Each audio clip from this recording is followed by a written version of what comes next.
No hei, pole jälle ammu näinud. See tänane video tuleb siit minu elutoast, mitte loodusest, nagu te olete tavaliselt hanginud minu videotes nägema. Ja see tänane video on rohkem suunatud tehnikahuvilistele. Nii et need, kes lootsid minuga loodusesse praegu kaasa saada ja näha siin ilusaid looduskaadrid, peavad kahjuks seekord pettuma ja võivad selle video vahele jätta. Aga kes on ka ise tehnikahuvilised ja huvitab, kuidas, millega ja miks ma pildistan, siis teile võiks see video rohkem huvi pakkuda, nii et võite vaadata edasi.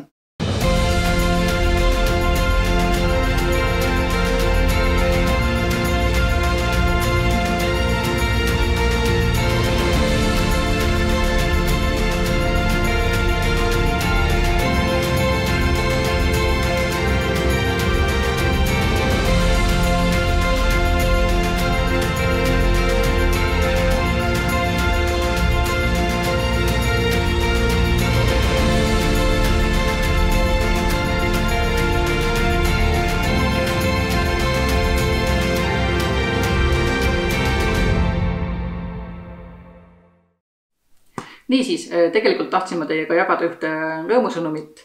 Nimelt ma sain siin mõnda aega tagasi endale uue teleobjektiivi, millega linde ja loomi pildistada. Ja vahetasin oma senise Nikoni 300 mm 2,8 avaga objektiivi selle vastu siin minu kõrval, mis on siis Nikoni 400 2,8 VR. Ja tahtsingi teile natukene rääkida sellest, miks ma otsustasin sellise valiku teha ja oma 300 objektiivi vahetada selle 400 vastu. Kusjuures ma pean tunnistama, et ma andsin oma 300 objektiivi ikka väga raske südamega ära. Sellepärast, et esiteks ma olen sellega juba 5 aastat pildistanud. Mulle see objektiiv väga-väga meeldis, see oli suurepärase pildikvaliteediga, väga kiire. Siuke hea, mõnus. Ma ostsin selle täiesti uuena omal ajal. Ehk siis selle ajalugu oli täiesti teada. Sellel on ainult üks kasutaja olnud, mina ise.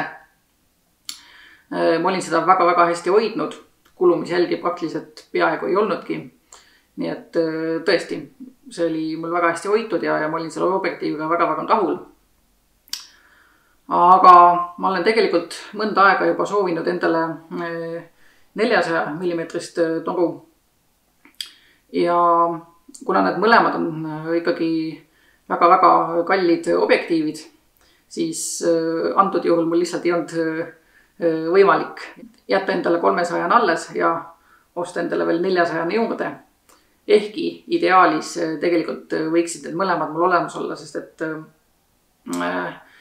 teatud olukordades on mõlemad objektiivid väga-väga head. Aga jah, kuna ressurss oli piiratud, siis seekord pidin ma mingi otsuse langetama ja selleks, et saada uus, pidin loobuma vanast. Ja me vahetasime ühe teise fotograafiga siis oma objektiivid lihtsalt ära. Kuna tema pildistas enne selle 400-sega. Aga see oli tema jaoks natuke liiga raske. Ja ta tundis, et poolkaater kaamera ees ei ole tal nii suurt fookuskaugust vaja. Ja kusjuures ta parasjagu just otsis endale asemele 300-st, mis oli minul olemas. Siis tegimegi sellise lihtsa vahetuse, et tema andis enda 400 mulle ja mina enda 300 temale. Kusjuures, mis tegi veel selle vahetuse otsuse minu jaoks eriti keeruliseks, oli ka see, et kui ma olin siis selle sama 400 kätte saanud ja igatipidi proovisin ja testisin seda siin, ja siis ma avastasin, et tal stabilisaator ei tööta. Ja see pani mind ikka tõsiselt mõtlema, et kas ma tahan seda vahetust teha. Aga lõppkokkuvõttes ma otsustasin, et mul tuleb igal juhul kordades odavam lasta lihtsalt see stabilisaator ära parandada, kui et hakata kunagi hiljem siis tervet objektiivi endale ostma. Ja vahetasime ära, aga kahjuks osutus selle Stabika parandamine oodatust palju keerulisemaks ja stressirohkemaks. Nimelt viisin ta Nikoni hooldusesse. Kusjuures enne kui ma ta üldse remonti viisin, mulle tundus, et tal see stabilisaator ei tööta. Ma olen 10 aastat peaaegu pildistamisega tegelenud. Terve see aeg olen pildistanud ainult Nikoni tehnikaga ja teist sama palju aega olen ma ise tegelikult igapäevaselt fotoalal töötanud ja puutun selliste teemadega päris tihti kokku, mistõttu oma kogemusele tuginedes ma olin üsna veendunud ja mul tundus, et stabilisaator ei tööta. Aga samas kokkupuude selle konkreetse objektiiviga mul puudus. Ma ei ole enne 400-ga pildistanud ja ma päris kindel ei julgenud olla, sest mõnikord erinevad objektiivid võivad lihtsalt käituda erinevalt. Ja ma sain korraks kokku ka ühe teise fotograafiga, kes on ise sellise 400 2,8 objektiiviga kunagi pildistanud, et saada lihtsalt tema kasutaja kogemust ja nii-öelda tema arvamust, et kuidas temale tundub, et kas tõesti Stabikas ei tööta või siis on viga minus ja ma lihtsalt näen tonti seal, kus seda tegelikult ei ole. Ja ta vaatas selle põgusalt üle, tõstis paar korda silme ette korraks, et vaadata ja talle tundus, et see töötab. Aga mul ei andnud hing ikkagi rahu ja lõpuks otsustasin, et ma viin ta Nikoni hooldusesse, arvestisse siin Tartus ja lasen üle vaadata. Ja sealt tuli üsna kiiresti siis mulle vastus, et jah, et stabilisaator tõepoolest ei tööta. Ja otsustasin, et lasen siis ära parandada, sest et loodusfotograafiast teadupoolest tuleb väga tihti kokku puutuda nõrkade valgusoludega, kasutada pikemaid seriaegasid, mistõttu stabilisaatori olemasolu on väga oluline. Kuna Eestis siin koha peal selliseid spetsiifilisemaid ja kallimat profitehnikat ei remondita, siis saadeti Rootsi. Hiljem selgus, et see saadeti sealt edasi veel Inglismaale, kuni siis lõpuks jõudis Inglismaa Nikonist tagasi siia Eestisse. Ma ootasin kokku 7 nädalat, mis oli päris pikk aeg, natukene vähem kui 2 kuud. Talle vahetati siis stabilisaatori mootor ära ja väidetavalt oli kõik korras, kontrolliti üle, kõik klaasid tehti puhtaks ja sain selle objektiivi kätte ja mõtlesin, et et nüüd saan lõpuks ometi minna pildistama, aga võta näpust. Nii kui ma sellega koju jõudsin ja hakkasin järele proovima, siis vaatasin, et mida kuradit, et ei tööta, et kõik on endine, täpselt sellisena, nagu ma ta sinna viisin, sellisena ma sain ka ta tagasi. Ma maksin selle remondi eest 332 €. Eks igaüks võib ise otsustada, on seda vähe või palju. Aga minu jaoks on see ikkagi üsnagi selline arvestatav summa. Ei ole nagu väga väike raha, nii et ja lõppkokkuvõttes objektiiv ikkagi ei tööta. Ma olin üsna pettunud. Võtsin kohe ühendust siis uuesti hooldusega. Rääkisin, et sain objektiivi kätte, aga tegelikkuses ikkagi asi ei tööta. Ja alguses ikkagi puksiti nagu vastu. Siis küsiti, et äkki on kaameras viga. Ma ütlesin, et mul on 3 erinevat keret. Kõik teised objektiivid töötavad mul nende ees suurepäraselt. See 400 ei tööta. Ja ma ei ole ka ikkagi päris pühapäeva pildistaja, et ma tean ikkagi täpselt, millest ma räägin. Ja pidin ennast ikka päris tublisti tõestama. Saatsin neile isegi video sellest. Inglismaa tehnikud väidetavalt vaatasid selle üle ja olid öelnud, et nemad näevad, et kõik töötab.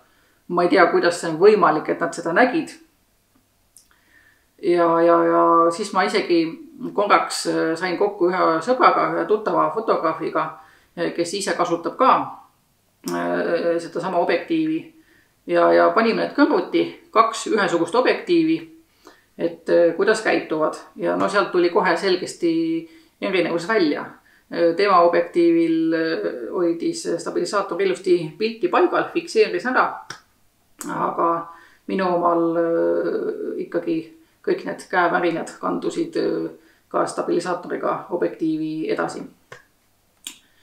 Ja pidin siis päris korralikku vaeva nägema ennast tõestama siis Nikonile, et see asi ei ole tegelikult korras. Lõpuks siis öeldi mulle, et neil on Inglismaal olemas samasugune objektiiv, demo objektiiv, mille siis nad saadavad siia ja siis saame koha peal võrrelda ja vaadata. Hea küll. Kui nii, siis nii. Ootasin siis, ma teadsin, et pakid liiguvad sealt Eestisse umbes 1,5 nädalat. Ja kui ma siis lõpuks kuskil 1,5 nädalat hiljem uurisin, et kas ma võin nüüd oma objektiivi tagasi tuua, et kas demo on kohale saabunud. Siis vastati mulle hoopiski, et jah, et siin teate, et kiri suunati edasi ühele ja teisele ja lõpuks tuli välja, et nad seda demo objektiivi ikkagi siia ei saada, et me peame ise koha peal arvutiga ühendama ja kontrollima, kas töötab või mitte. See ajas mind päris kurjaks sellepärast, et see jällegi näitab sellist mõttetut bürokraatiat, seda, kuidas, ma ei tea, inimesed ei oska omavahel suhelda, mingisugune info sulg on kuskil, oleks ju piisanud 1-2 meili vahetusest, et nad oleksid omavahel jõudnud kokkuleppele, et kas nad saadavad selle demo objektiivi võrdluseks siia või mitte. Aga selle asemel pidin ma ootama 1,5 nädalat ja ainuüksi selle pealt oleks juba saanud 1,5 nädalat kokku hoida aega. Ühesõnaga, lõpuks siis viisin siis objektiivi nende juurde tagasi. Seal nad vaatasid selle üle ja juba järgmisel päeval siis helistati mulle, et jah, et tõepoolest, et tehnikud leidsid vea üles ja et tellime varuosa ära. Kusjuures arvestades, kui palju ma pidin ennast neile tõestama seda, et objektiiv ikkagi ei ole veel korras, siis nad isegi ei vabandanud minu ees, et ma oleks oodanud, et oleks olnud väga kena neist öelda, et jah, et väga vabandame, et teil tõepoolest oli õigus, objektiiv ei tööta, et teeme kõik, mis võimalik, et ja katsume, et selle võimalikult kiiresti ilusti korda saada. Aga jah, see suhtumine seal arvestis Nikoni Eesti hoolduses siis oli ikkagi kuidagi nagu minu jaoks päris selline leige, võiks öelda. Ja ma pidin üldse ikkagi väga palju tagant neid kogu aeg surkima ja küsima, kuidas sellega läheb ja kas on mingeid uusi arenguid. Vahepeal minu e-mailidele üldse lihtsalt ei vastatud. Nii et kogu see remondiprotsess oli ikkagi lõpuks väga aeganõudev ja stressirikas mulle. Nii et remondi lõpuks sai siin vahetatud hulk erinevaid osi ära. Ja seekord nad siis seda objektiivi uuesti kuskile ära ei saatnud, vaid nad tegid selle remondi siin samas Eestis koha peal. Kusjuures nii palju, kui ma kuulsin, siis nüüd tehaksegi ka sellist kallimat tehnikat kõike siin Eestis koha peal, et enam ei saadeta Rootsi ega Inglismaale. Ja minu objektiiv siis oli antud juhul nii-öelda esimene neil, mille peal siis katsetada ja nad ise ka ütlesid, et alles õpivad seda tundma. Nii et ega see minusse mingisugust kindlustunnet küll juurde ei süstinud, pigem vastupidi. Aga ega mul varianti ei olnud, et pidin lihtsalt ootama ja kannatama. Ja lõppkokkuvõttes kestis kogu see parandamise protsess 4 kuud. Ma viisin esmakordselt objektiivi neile 5. augustil ja sain kätte nüüd eelmine nädal 3. detsembril. Et see oli ikka väga stressirohke. Ma olin üsna pahane ja pettunud. Kogu see Nikoni hooldus jättis mulle väga sellise üliaeglase, ebakompetentse ja sellise, ma ei tea, hoolimatu suhtumise kuidagi, jah. Ühesõnaga mulle kogu sellest hooldusest väga mõru maik suhu. Aga lõpuks siis helistati mulle, et objektiiv on valmis. Nad tellisid viimase varuosana ühe mingisuguse lintkaabli, mis tuli otse Jaapanist. ja lõpuks sai siis korda. Ma läksin siis sellele järele, ausalt öeldes ma ei julgenudki kohe vaadata, aga kontrollisin seekord seal samas koha peal üle ja tõepoolest seekord oli, kõik töötas nii nagu vaja. Ja kusjuures veidi enne, umbes nädal aega enne, kui ma selle objektiivi nüüd lõpuks kätte sain, kirjutasin ma Nikoni hooldusesse jälle ja küsisin, et kuidas läheb, et kas on ka mingeid arenguid toimunud, mille peale mulle vastati, et nad endiselt ootavad veel varu osa. Ja noh, ma olin nendega olnud ikkagi kogu see aeg väga kannatlik ja väga viisakas ja püüdnud nagu asja erapooletult vaadata.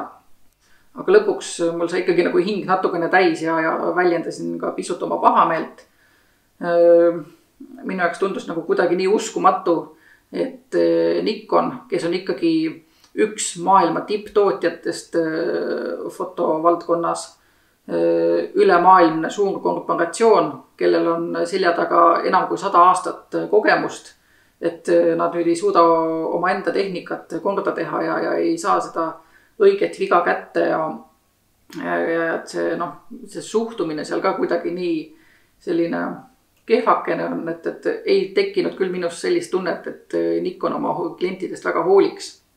Ma olen peaaegu 10 aastat ainult Nikoni tehnikaga pildistanud, olnud suur Nikoni fänn, sest minu meelest nad oskavad teha väga head tehnikat. Ja tõesti, mul ei ole kordagi olnud ei kaamerata ega objektiividega mingeid probleeme, ma olen alati tehnikaga väga rahul olnud.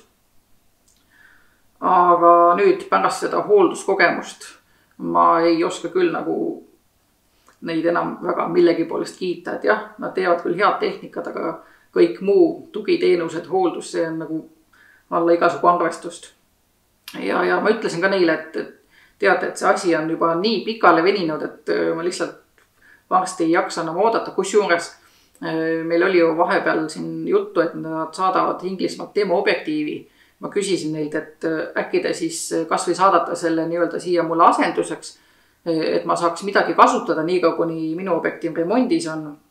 Sest et kõikide nende kuude jooksul mul niigi jäid päris mitu pildistamist tegemata selle tõttu, et mul lihtsalt ei olnud objektiivi. Ja noh, muidugi ei saanud ma sealt asendust ega mitte midagi. Nii et pidin lihtsalt ootama, millal ma enda objektiivi kätte saan. Aga noh, lõpuks eelmine nädal sain ma selle siis kätte. Seekord õnneks kõik ilusti töötab, kõik on nii nagu vaja. Ja mul on selle üle väga-väga hea meel. Ma saan lõpuks jälle rahulikult öösiti magada. Ja kui ma selle objektiivi sain, siis ta oli ikkagi üsna palju päevi näinud. Tal oli väga palju kulumisjälgi, nii et ma pärast, kui ma selle remondist kätte sain, siis ma ise tegin veel siin mõningad värviparandused selle kere peal. Mul olid selleks kõik spetsiaalsed vajalikud vahendid olemas, millega ilusti teda teha saab. Ja nüüd ta töötab nagu uus ja näeb ka välja peaaegu nagu uus.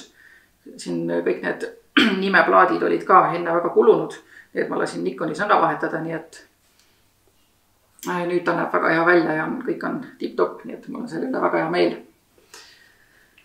No vot. Ja kusjuures minu eesmärk ei olegi praegu näidata Nikonit kui ühte väga kehva firmat, vaid minu eesmärk on pigem juhtida tähelepanu probleemile. Siinkohal ma olekski tegelikult väga tänulik, kui kõik, kes te seda videot vaatate, te jagaksite seda, eriti kes on ise fotograafid. Te muidugi ei ole kohustatud ja ei pea seda tegema, aga kui te seda teete, siis ma oleksin väga tänulik, sest et võib-olla see video siis lõpuks jõuab ka kuskile õigesse kohta õige inimeseni, kes näeb seda, mis praegu Nikonis toimub ja võib-olla tulevikus muutub see hooldusteenus ka seetõttu jällegi paremaks. Praegu ei julge ma küll selles väga kindel olla, aga loota tahaks. Aga olgu, ühesõnaga, aitab negatiivsest. Lõpp hea, kõik hea.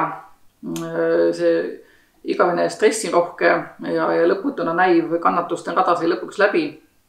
Ja nüüd saab jälle hakata pildistama.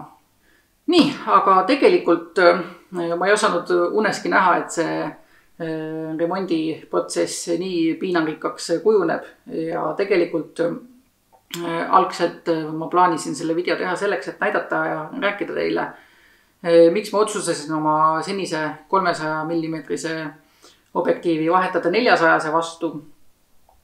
Te kindlasti arvate kõik, et fookuskauguse pärast, aga tegelikult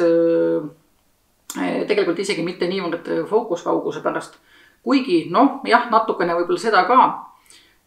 Kui ma 300-sega pildistasin, siis mul oli väga tihti seal vahel kahekordne konverter, ehk siis ma pildistasin 600 mm pealt.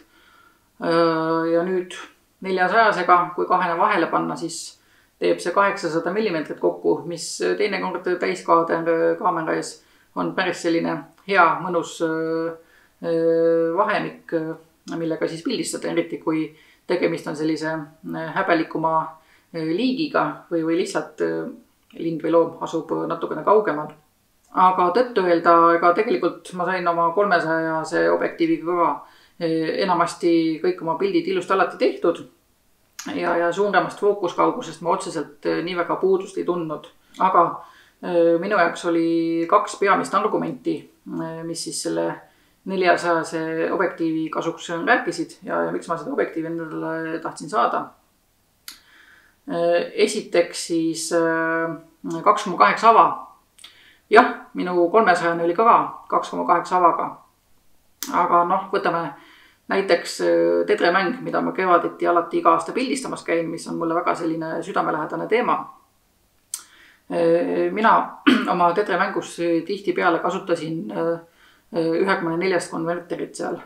Sellepärast, et ainult 300-ga teha jäi nagu natukene kaugeks. Samas linnud ei olnud minust väga kaugel, mistõttu kahekordset konverterit ei olnud vahele vaja, seda oli teinekord liiga palju. Ja 300-ne objektiiv koos 1,4 konverteriga on tedremängus tundunud mulle nagu kõige selline optimaalsem vahemik, millega pildistada. Aga telekonverterid ju teevad objektiivi pimedaks. Kui mul on seal 1,4 vahel, siis ta ei ole mul enam 2,8 avaga objektiiv, vaid avaga F4. Ja siin nüüd tulebki vahe sisse. Kui ma kasutasin 300-st objektiivi 1,4 konverteriga, oli mul ava 4. Nüüd selle 400-se puhul ongi mul kohe 400 mm käes. Ma ei pea see konverterit vahele panema ja ma saangi kasutada 2,8 täisava. Ja kui nüüd võrrelda 2,8 ja F4, siis vara hommikuti enne päikesetõusu tedremängus, ma julgeks öelda, et see annab mul ikkagi 15-20 minutit pildistamise aega juurde, mis on päris oluline võit ja pakub niiviisi jälle uusi põnevaid pildimotiive, mida siis fotole püüda.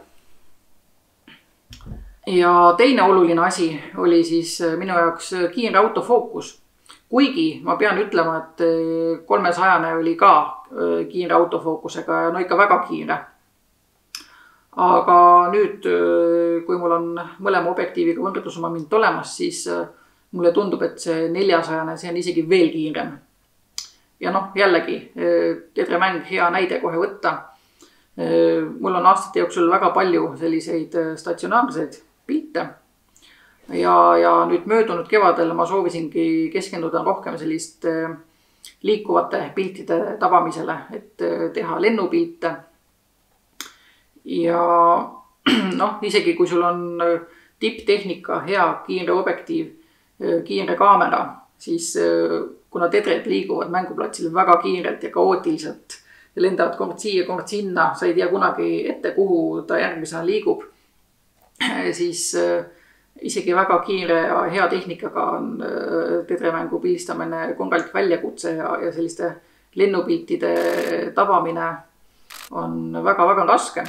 Ja kui ma oma 300 mm objektiivile panin kahekordse konverteri ette, siis see tegi autofookuse nii palju aeglaseks juba, et mingid lennumotiive sellega jäädvustada ei saanud, et see oli selge. 300 jällegi jäi natukene väheks ja kõige optimaalsem oligi kasutada 1,4 konverteriga. Kuigi see tegi ka autofookust juba natukene aeglasemaks, aga no mitte nii palju kui kahene konverter. Ja 1,4-ga koos ma ikkagi sain sel kevadel mõned kenad lennupildid kätte. Aga jällegi nüüd, kui võtta see 400 objektiiv, siis ma ei pea siia mingit konverterit panema. Mul ongi siin kohe 400 mm võtta. 300 1,4 konverteriga andis kokku 420 mm. See siin on 400 mm. Noh, sisuliselt võiks öelda, et peaaegu 1:1. Ma ei pea siia midagi vahele lisama, vaid ma saangi kasutada selle objektiivi maksimaalset võimekust ära. Ja loodetavasti on ka selliste lennupiltide jäädvustamine seetõttu natukene lihtsam. Ma tegelikult panengi siia kohe kaamera ette, sest ma saan teile näidata täpsemalt. Nii, võtame.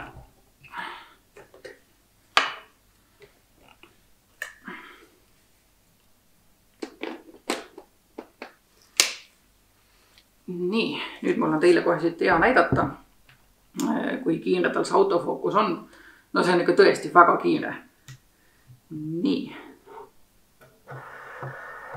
No näete. Nii, ja kui ma nüüd siit selle nupu ka lülitan siia 6 meetri peale niimoodi, et ta teravustab alates 6 meetrist. No ja tihti peale linnulooma pildistamisel objekt on sinust vähemalt 6 meetri kaugusel, kui mitte kaugemal. Nii et väga paljudel juhtudel võib jätta selle lüliti siia sellisesse asendisse, kui te nüüd vaatate, siis ta on veel kiirem. No ikka jõhker ju.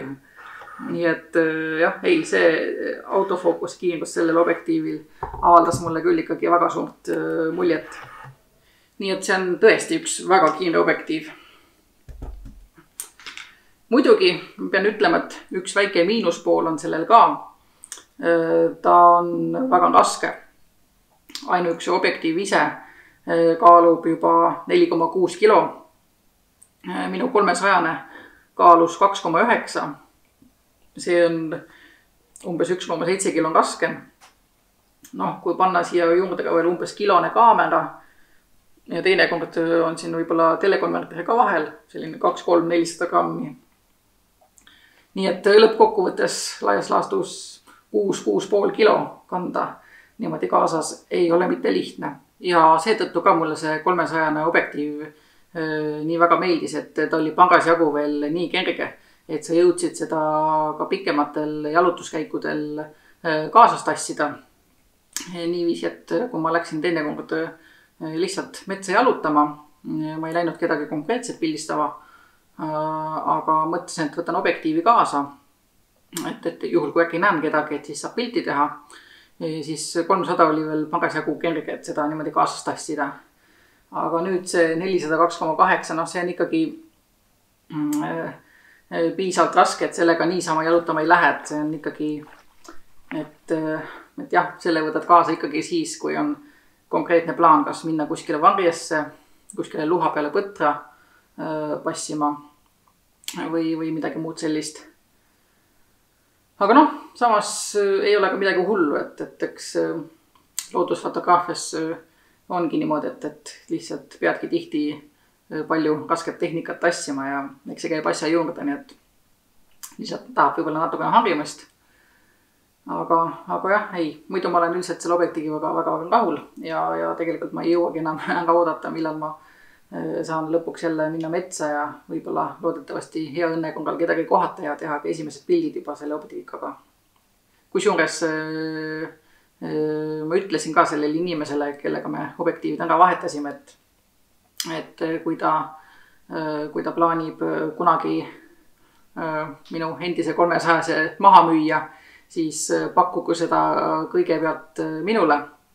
Et täitsa võimalik, et ühel päeval ma hea meelega ostaksin selle tagasi endale. Sest et nagu ma ka enne ütlesin, siis tõesti mulle see objektiiv väga meeldis ja ideaalis võiksid mul olla fotokotis mõlemad, nii 400 kui 300. Ja noh, pealegi oleks lihtsalt väga lahe, kui kadunud poeg ükskord tagasi oma endise omaniku juurde jõuaks. nii et jah, eks me näe. Kusjuures, kes ei ole veel näinud, siis nagu paljud suured Nikoni teleobjektiivid, nii ka see 400 tuleb koos sellise spetsiaalse kohvriga, millega siis seda transportida. Nii et käib ta siit niimoodi lahti ja saab teda siia sisse panna.